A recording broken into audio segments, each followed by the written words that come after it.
Everyone, आज का जो वीडियो है बहुत ज़्यादा डिले आया है। इतना ज़्यादा बिजी रूटीन जा रहा था मेरा। और सेकंड चीज़ ये हो रही थी कि जो कोविड-19 के इतने सारे केसेस बढ़ गए हैं, उसकी वजह से मैं भी कुछ दिनों के लिए प्रिकॉशन ले रही हूँ, क्योंकि कुछ ऐसे पेशेंट्स हैं जो मेरे से कांटेक्ट में आए हैं और पॉजिटिव आए हैं। सो इसीलिए वीडियो डिले हुआ है। Okay, come to the point. आज का जो हमारा वीडियो है वो बहुत इम्पोर्टेंट वीडियो है, पूरा का पूरा देखिएगा। और क्योंकि मैं इसमें बताने वाली हूँ कि कौन सी ऐसी कंडीशंस हैं जिसमें आपको फिजियोथेरेपी में इलेक्ट्रोथेरेपी मशीन का जो ट्रीटमेंट है, कोई इलेक्ट्रिकल स्टिमुलेशन है, उसको कब अवॉइड करना है, या कौन से ऐसे पॉइंट्स हैं जो आपको अपने फिजियोथेरेपिस्ट से डिस्कस ज़रूर करने हैं जब वो अपना आपका असेसमेंट करते हैं तब। अगर वो सारे पॉइंट अगर आप मिस कर जाते हैं कहीं ना कहीं, तो आपको इलेक्ट्रोथेरेपी का जो अच्छा इफ़ेक्ट होना था वो नहीं होगा, और उसकी जगह आपको साइड इफ़ेक्ट होने के चांसेस बढ़ जाएंगे। सो पूरी वीडियो देखिएगा, क्योंकि मैं इसमें सारे पॉइंट डिस्कस करने वाली हूँ। तो सबसे पहला पॉइंट ये होता है कि अगर आपके ऑल्टर सेंसेशन है, ऑल्टर सेंसेशन में सारे ही सेंसेशन आ जाएंगे। टच, टेम्परेचर, आपका प्रेशर, प्रोप्योसेप्शन आ जाता है।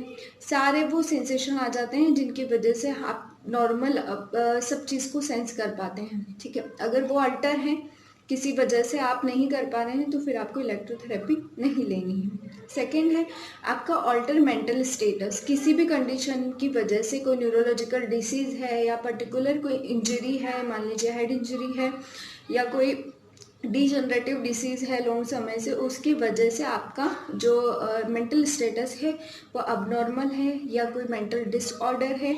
सो अगर वो बहुत ज़्यादा सीवियर स्टेज में है, ठीक है, जिससे कि आप स्टेबल नहीं हैं किसी भी कंडीशन की वजह से, तो आपको इलेक्ट्रोथेरेपी नहीं लेनी है। फिर थर्ड मैं बात करते हैं प्रेगनेंसी। प्रेगनेंसी सारी ही ट्राइमेस्टर में, चाहे वो फर्स्ट ट्राइमेस्टर हो, सेकेंड हो, थर्ड हो, सारे ही ट्राइमेस्टर में आपको इलेक्ट्रिकल स्टिमुलेशन को अवॉइड करना है। और इलेक्ट्रिकल स्टिमुलेशन बिल्कुल भी नहीं लेना है आपको। अगर किसी कंडीशन में जाने की ज़रूरत पड़ जाती है फिजियो के एडवाइस की, तो आपको ये बताना है कि आप प्रेग्नेंट हैं, अदरवाइज आपको हार्म हो सकता है इससे। ठीक है, उसके बाद जो कंडीशन आती है वो है कैंसर, जिसमें ऑलरेडी एबनॉर्मल ग्रोथ पैटर्न आपके अंदर बॉडी में सेल्स का चल रहा है। तो ऐसे में अगर आप इलेक्ट्रिकल स्टिमुलेशन ले लेते हैं, तो जो ग्रोथ है सेल्स की वो बढ़ जाएगी, और उसकी वजह से हो सकता है कि जो कैंसर का स्प्रेड है, मेटास्टेसिस है, वो बढ़ जाए और वो बहुत प्रोग्रेस कर जाए। ठीक है, तो नहीं लेना है। उसके बाद में जो कंडीशन आती है वो है आपका जो ऑक्सीजन लेवल है, आपका कार्बन डाइऑक्साइड लेवल है, यानी कि इन शॉर्ट अगर आप इंटेंसिव केयर यूनिट में हैं, तो फिर आपको जो फिजियोथेरेपी की टेक्निक है या फिर जो आपकी ट्रीटमेंट की टेक्निक है वो पूरी की पूरी ही अलग होती हैं।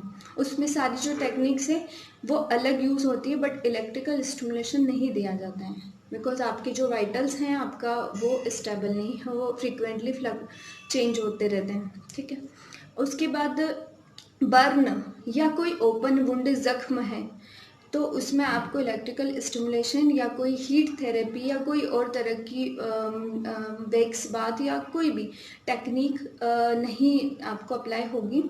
और जो दूसरी चीज़ें हैं वो अप्लाई होती है उसके लिए। तो ये आपको बताना बहुत ज़रूरी है कि आपको ओपन वुंड है, कहीं पर कोई ज़ख्म है या गेंग्रीन है, ये सारी चीज़ों को आपको बताना ज़रूरी है, क्योंकि अकॉर्डिंगली फिर जो मशीन है वो चेंज होती है, जो प्रिस्क्रिप्शन है वो पूरा का पूरा चेंज होगा। ठीक है, उसके बाद जो कंडीशन आती है वो है आपके सारे के सारे ऐसे डिसीजेस, जैसे मान लीजिए स्ट्रोक का केस है। स्ट्रोक के केस में भी कुछ चीज़ें जब तक स्टेबल नहीं हो जाती, पेशेंट की कंडीशन स्टेबल नहीं हो जाती, उसका जैसे कि यूरिन का कंट्रोल हो गया, ये सारी चीज़ें अगर सेटल डाउन नहीं होती है, तो फिर उसको जो इलेक्ट्रिकल स्टिमुलेशन है मसल स्ट्रेंथनिंग के लिए वो नहीं दिया जाता है। ठीक है, तो ये सारी चीज़ें आपको छुपानी नहीं है। उसके बाद में कुछ डिसीजेस ऐसे होते हैं जैसे कि जो स्प्रेड होते हैं, जैसे कि ट्यूबरकुलोसिस का मैं नाम लूँगी, ये सारी चीज़ें, और भी कोई एक्टिव इन्फेक्शन अगर आपकी बॉडी में है, तो वैसे में आपको इलेक्ट्रोथेरेपी नहीं लेनी है, बिकॉज वो और ज़्यादा स्प्रेड कर देगा उसको।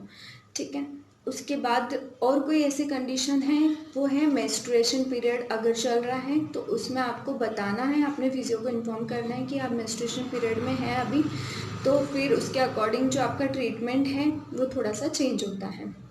और आपका जो मेन फोकस है वो एक्सरसाइज पे दिया जाता है। इलेक्ट्रोथेरेपी या किसी तरह की रेडिएशन आपको नहीं उस समय दी जाती है, ठीक है। उसके अलावा बार बार ये क्वेश्चंस आते हैं कि जो भी फिजियोथेरेपी के ये जो इलेक्ट्रिकल स्टिमुलेशन है इसके कोई साइड इफेक्ट होते हैं या नहीं होते हैं। तो ये सारी ही कंडीशन जो मैंने अभी आपसे डिस्कस करी है, अगर आप ये हिडन करके रखते हैं या किसी रीज़न की वजह से आप इलेक्ट्रोथेरेपी ले लेते हैं तो फिर ये स्प्रेड होने के चांसेस बढ़ जाते हैं। अदरवाइज एक नॉर्मल कंडीशन में जो भी इलेक्ट्रिकल स्टिमुलेशन होता है वो थेराप्यूटिकली टेस्टेड है ऑलरेडी और तभी वो एडवाइजेबल है।